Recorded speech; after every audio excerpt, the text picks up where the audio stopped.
नमस्कार दोस्तों, भोजपुरी न्यूज़ में आपका स्वागत है। तो हम बात करते हैं दिनेश लाल यादव निरहुआ के बारे में, जो कि फसल मूवी का बहुत सारा गाना आने वाला है इसी सप्ताह में, यानी फरवरी के महीना में ही आने वाला है। बहुत ही बवाल गाना आने वाला है और फिल्म को 16 फरवरी से सभी नज़दीकी सिनेमाघर में रिलीज किया जाएगा। बहुत ही बवाल धमाल मूवी है।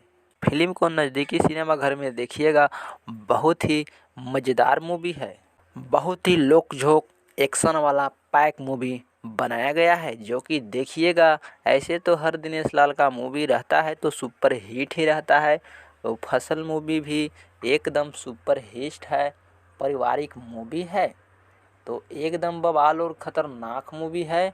16 फरवरी से नज़दीकी सिनेमाघर में रिलीज होने वाला है, तो देखिएगा। बहुत जल्द 16 फरवरी आ रहा है।